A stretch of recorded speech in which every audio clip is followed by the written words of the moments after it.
Welcome back to Naval Action and episode 48 of A Letter to the King. If you're new to the series, A Letter to the King is my attempt to keep you up to date with what's going on Euro PvP 1. If we jump straight in and have a look where we were last week, the Brits had finally pushed the Swedes out south of the Windward Islands.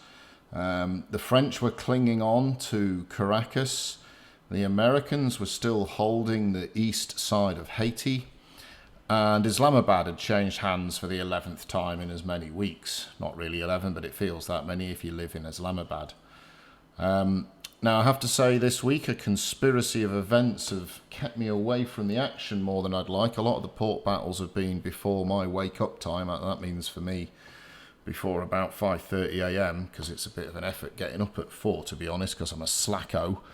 But and then add to that, I've had a couple of parties to go to. I went to Train Spotting 2, which was excellent if you saw Train Spotting 1, and probably completely meaningless if you didn't. But a good bit of laughter was had there. So I am a little bit less on detail than I normally am.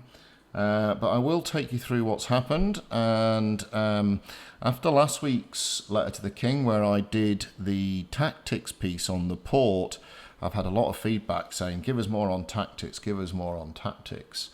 So one of the national commanders reached out to me and suggested we review a video together from inside a port battle, and we sort of walk through the tactics that are being used. So hopefully I'm going to get that up sometime in the next week.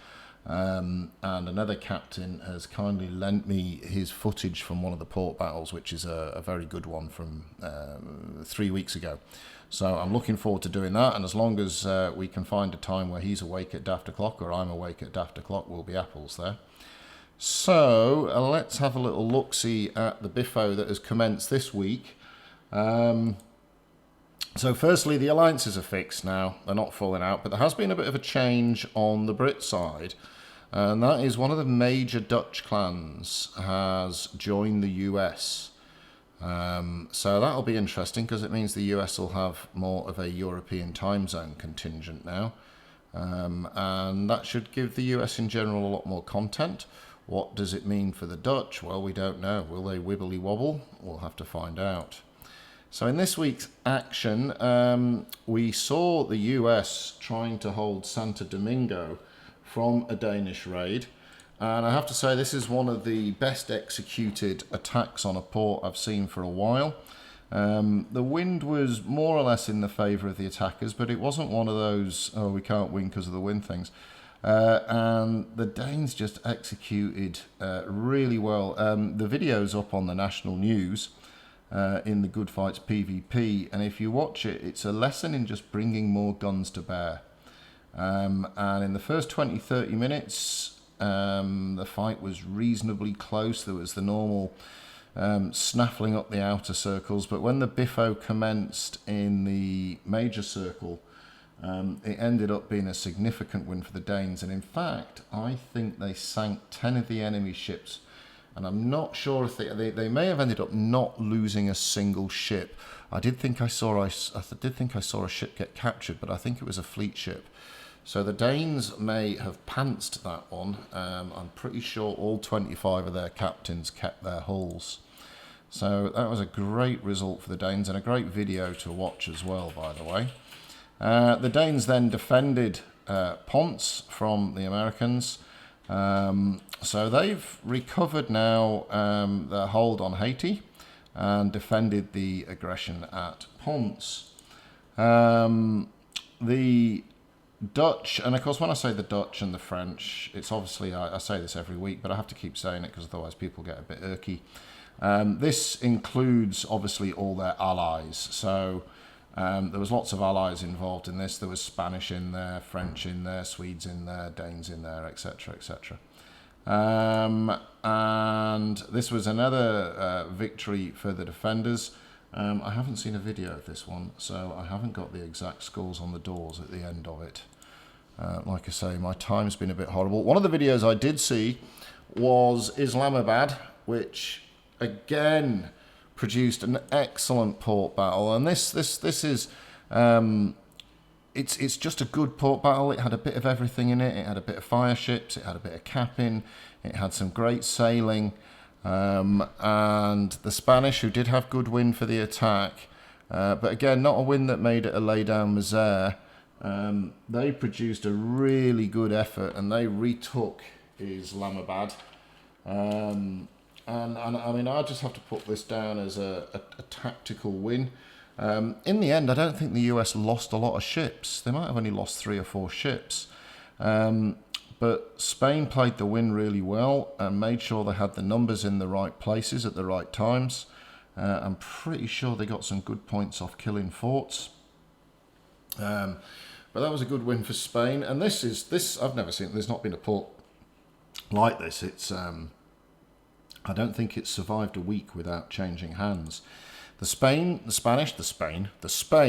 buoyed by their endeavours at Islamabad, then had a cheeky little crack at A's, and this was defended by the US, so A's still stays. But what we're seeing this week, and it started to happen really in the last 2 weeks, and maybe I didn't make as much a note of it, is we're beginning to see Spain become a lot more active. So we're seeing their ships turn up with their allies a lot more. And it's really kicked off between the Spanish and the Americans off the Florida Keys. And this bodes well for the game. In fact, the last 3 weeks, I think every nation has fielded competitive port battles throughout the week. So this is very good. I wouldn't mind if you'd move it back a couple of hours, boys, because it's a bit nasty buggers for me at the moment, especially at the weekend. You're all doing them at bloody 5 a.m. So come on, steady on. So the Americans defended A's, and then, now I'm slightly out of sequence here, but such is life. And then the Dutch had to defend down here, oh my lord, what's it called? Golfer de Marbebo or some bloody thing. And although the port battle never happened, because you can imagine getting into this neck here is just a nightmare for the attacking fleet. But the Spanish, or the Allied Spanish fleet, got picked up here. I think it was French. It might have even been I think it was a French flag, actually. I think I might have got this wrong. It was a French flag. And there was some excellent screening battles, some really big fights here. And big news on the screening front. They're going to change the ROE, hurrah for everything, so that it's going to scale. And I might dip into this when we get a bit more information. But fundamentally, what it means is if you're tagging someone 1v1, you'll still need just a portion of the BR. So if you're in a 100 BR ship, you can tag a 400 BR ship. But if you were trying to tag, say, 10 ships, you might need half of their BR to pull the tag off. So, 2 ships can't tag 10 like they can today. If it's like 2 Bellonas can sort of tag 10 Agamemnons. And then if we get up to the big end of town, if it's like 25 first rates, you'll need either almost matching BR or indeed matching BR. So this stops the silliness of 5 first rates basically tag, or 6 or 7 first rates tagging 25 first rates. Or 10 second rates tagging 25 first rates, because to be honest, that would be a suicide run, and no one in their right mind would do that. Now, I don't know if they're changing the circle, so it's still going to be, half the Caribbean inside the pickup zone. But I think this is worth giving this a go and seeing how it works out. So think of it as being a curve, a scale, where at the low end, you need only a portion of the BR, but at the high end, you need to almost match BR for what you're trying to pick up in the circle. But this was an excellent bit of open water PvP. And what else happened? So there was a fantastic, and this is a great video. This is up in the forums as well. This was a shallow water PvP. I think it's Andros that was getting attacked. And it was a Spanish-led coalition versus a US defensive coalition. Lots of Brits in there and a couple of cloggies. And this was a great battle. Now, although it ended up being a good defence by the US forces, and it was very well led, If you watch the video, it's really interesting because pretty much 3/4 of the surviving US fleet was like down to 1 or 2 planks of wood on one side. So it was actually a really tight battle, and what won it for the Allied forces towards the end was focus fire. The battle turned very much due to the focus fire, and I don't think either team... Did the timer run out? I can't remember, but both teams had about 700 points at one time. It was a really good tactical battle. And shallow water and fourth rates are a bit funky because they're a bit unbalanced at the moment, so they're very hard to sink. So they have to be very tactical or really rely on boarding. But the shallows, it's brilliant. It's like dodgem cars on the open seas. It's a great bit of biff. And the strangest one, I've got no idea what happened here. This happened today, so I've not seen any reports on this. But some bazookas ran up hostility in New Orleans just to make the Allies sail halfway across the map. I do know there's quite a few people do their sort of PvEing out of these free ports, so maybe they just got a bit mischievous one day or had a bit of a running battle with the locals. And I've no idea what happened other than the French repelled the Brits. Now, a couple of others that I just need to pick up before we're done. The French, of course, came to Castries. Their weekly visit, their weekly donation of first rates at Castries. Although this time was I think it was a comfortable win for the Brits. The French maybe only lost 3 or 4 ships. And you see this now, sometimes captains or fleet commanders, they realise it can't be won, and sort of the order can go out quite early to save your timber. So the Brits held Castries. That's about 8 attacks. It's got to be getting close to the most number of defences of any port, certainly since we've had new port battles. There were a couple around here during the previous wars. The Spanish held on to one forever. But this is this is a fortress, so I'll probably cursed it. It'll fall next week. And finally, the pirates rocked up to give the Americans a bit of a rub on the north side of Haiti, and they managed to take that. Unfortunately, I don't have details as to how that battle went, but the pirates, that was an interesting one, the pirates coming up against the US. And so the US, after owning half of Haiti, they're out of there now. But of course, they've now got their European TZ, so they'll probably be more competitive, our American friends. Now, excitement upon excitement. Look what's on the horizon. We've got raids. Now, what's raids all about? We've had this coming for a while as a promise. So they've put a thing on the forums that talks about what raids are. And look, on the surface, it looks pretty interesting. Basically, you'll be able to raid any port, and the port will be defended by a number of NPC ships. So think of it as kind of epic event. When you capture the port, you'll get city keys, marks of conquests. Now, this is all going to be part of, this is on the test bed. Well, raids isn't, but the new currency is. So you're going to be able to earn admiralty points, and there's sort of different types of things in there. So you can get city keys, you can get battle and ensigns and pennants from PvP and PvE. You can get, my wife's having a sneezing fit in the background, I apologise. You can get trading manifests and so on and so forth. Now, from raids, you can get rewards which you can then, as well as loot, that you can use for attacking a port. It's going to be the new way of essentially raising hostility against a port. Think of it as a key, think of it as a flag, whatever you want. Now, the interesting thing with raiding is you won't know whether or not the city you're raiding is going to give sexy time loot or a bag of socks, as the dev have explained.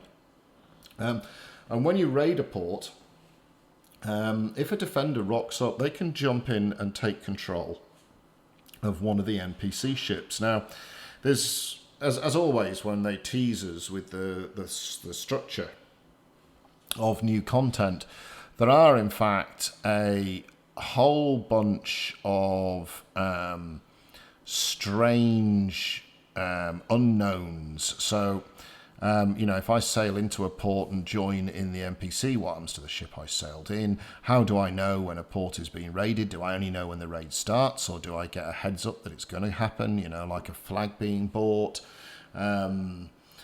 If it's 20 ships you're fighting against, is it first rates in some ports and fourth rates in others and shallows in others? How many people will need to be in a raiding party? If you capture ships in a raid, do you get rewards for them?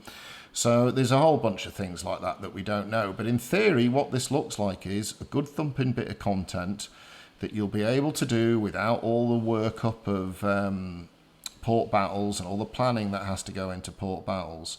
So this could be great for folks who are around when perhaps there aren't the numbers to do a port battle and the screens that you need to do. Essentially, it might be sort of sexy, sort of epic events with epic rewards. So let's see how that one goes. I don't think it's on the test bed yet, but it might be. Now, the other exciting thing, of course, is there is a new patch, and they've got this on the test bed. Which you can access and there's some instructions in the forums about entering a key. It does a pesky thing where it downloads it, and then you have to upload it, re-download the game proper when you want to play it. But the patch has got lots of interesting things in. So the PvE challenges, you actually get an NPC ship to jump into, which is interesting because it's probably going to be stock. And this really goes about the raids as well. I mean, is the ship you jump in random? Are you going to get some sort of fur rigging bonus, or are they going to be proper ships that you would like to have in there with, a nice strong hull or pirate bonus or something? And now, so that's a big thing if you're into the PvE stuff. This is big, and I'm a bit hum and ha about this. They're getting rid of 1 durability first rates. Now, this means, I don't know if our existing first rates will be converted to 3 duras, or if it'll only be ones that are built post-patch. But your first rate, if you build a proper one with all the bits and bobs and the right number of notes, and you go to the top of the fancy pants tree, you will get a 3 durability first rate. Now this immediately goes, oh my lordy lord, because it means I can run around full of gold mods. So just imagine a crew space ocean, so that's 1,200 odd crew, with gold marines on. That's 600 marines. That's more marines than you have sailors on an Agamemnon knob. Or fire ships, first rate fire ships with golden fire shipping fittings. Oh my lord. So I'm not sure about that personally. I didn't mind the prestige and the attrition you could cause your enemy by sinking all their first rates. Now, perhaps it means lots more people will sail around in first rates, and with raids, maybe we'll need it. But off the top of my noggin, I'm not a big fan about this. Now, this one's interesting. You can now use the hold of your fleet ships. So, I mean, I quite often sail an Indiaman around, and it's full of all sorts of goodies, 6,000 tons of goodies. And if I get tagged by a pesky enemy, my heart's a pumping, because, this has probably got 5 days hard yakka in the hull of this ship. My heart's a pumping, and I'm now wishing I'd taken that offer of an escort or waited until 10 to shutdown to do my sail. Imagine sailing with 3 Indiamans all full of gubbins. And how would you do it? Would you sail in a attack ship and have your 2 fleet ships with the, full of lovelies, couple of Indiamans? And given how dirt the AI is at getting stuck in the wind, how happy are you that they're going to be able to extricate themselves from the situation? The next thing is this big thing. This is huge, and we really need to get our head around how this works. But there's a new Admiralty store. There's different types of currencies you can get, and those currencies can be used to get access to different types of content.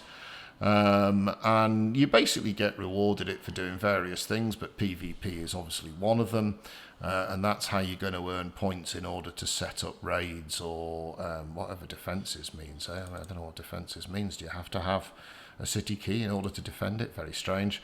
And when you get a key, can you only attack it in certain times? Are they going to bring back the time zone thingo? We'll find out. And something else that is it's a big change really in their design. They've decided that officers are too pesky.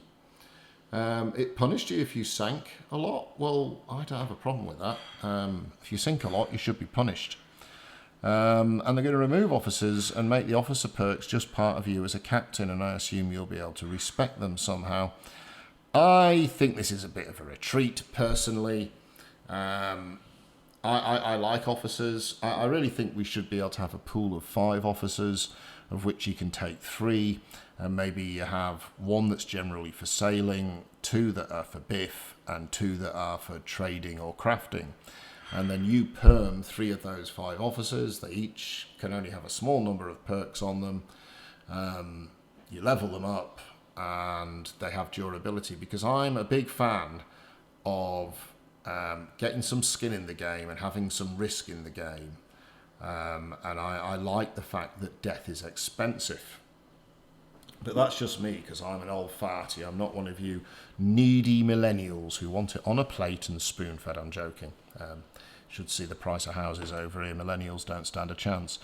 Pirate versus pirate. So they're going to allow pirates to attack each other. The pirate's always going to stay open. It's a free-for-all. You can sink anyone you want. So that's all a bit, that again, that's from one extreme to the other. And let's see how that goes. I like the idea pirates can fight pirates. I don't want to be a pirate, because obviously they're outlaw scum.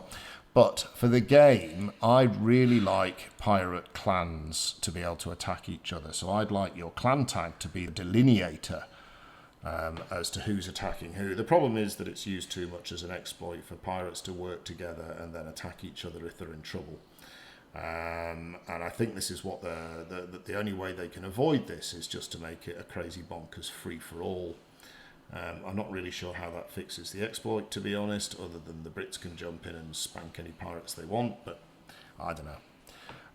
If you've been recently killed, for the next period of time, perhaps an hour, you do not give rewards for getting killed again. And I think, I don't really know what the reason for this is, but I assume this is to stop people exploiting with alts or arrange biffo. So anyway, ship paints can now be stored in the clan warehouse. It's barely worth the text it's written in.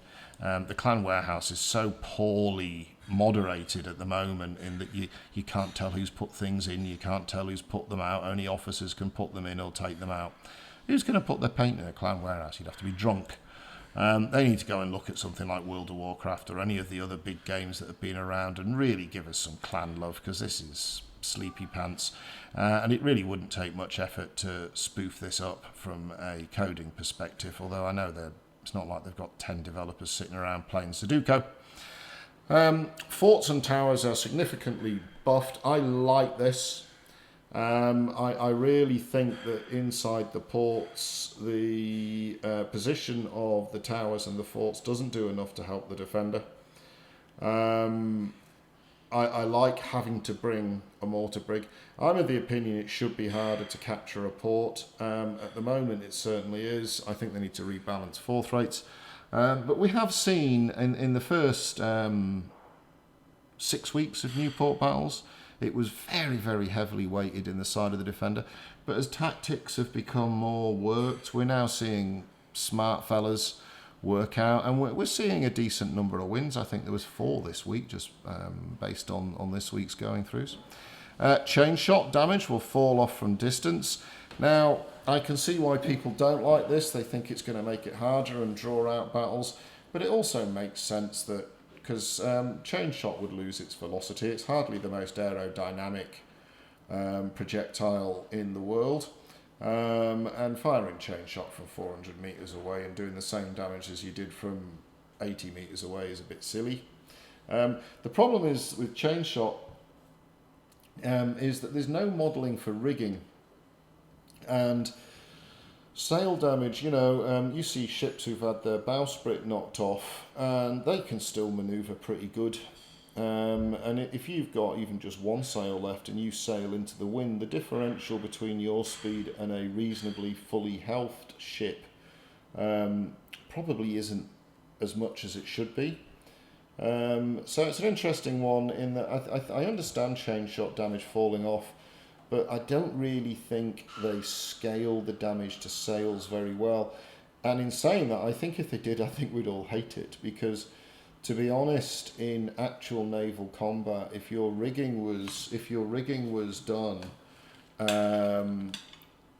you were crippled and you were very much out of the fight. And most of the ships that you read about getting captured or whatever, it was pretty much because they'd lost a mast. And of course, the rigging was cantilevered across the whole ship. So once your rigging failed, your entire sailing system began to fail.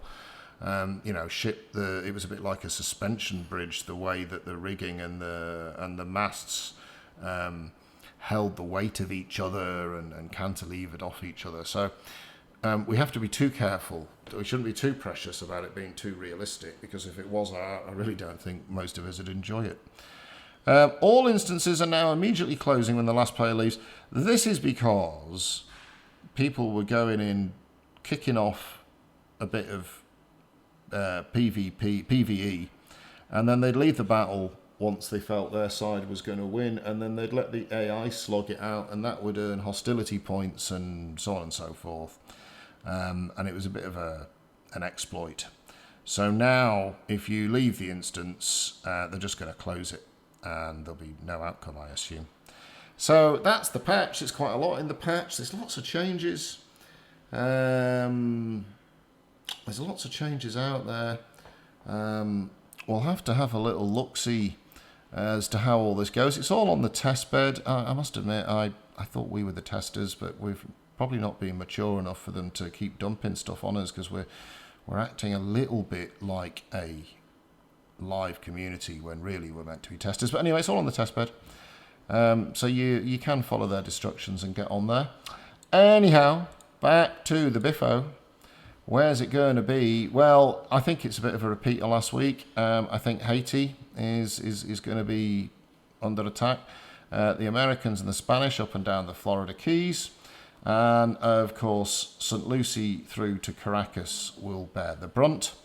And finally, if we look at where we are on the Tally of Splinters Sail and Blood, the Brits are clinging on to top of the pops, although they didn't gain any territory this week. The Spanish, with the recapture of Islamabad, are up a little bit. The pirates, having knocked the Yanks out of Haiti, have moved up into third. The Americans took a shellacking, having lost Haiti and A's, so they lost 17 ports all up. And the Danes, of course, were some of the ones who capitalised.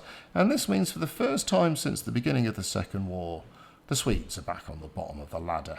So, sorry about that, Sweden. And that's it for this week's naval action. I'm really hoping I can get this Tactica piece done, a captain's eye of a port battle. And we'll see how that works out. We're going to have to use all sorts of gizmos so we can both commentate on the same video at the same time, despite the fact we're 12,000 miles apart from each other. And 11 hours, so that should be hilarious fun. I'm hoping I'll get a bit more time on the water this week, and life will let me concentrate on what we need to be concentrating on. So I hope you enjoyed this week's episode of A Letter to the King. I will see you on the oceans, and I will catch you.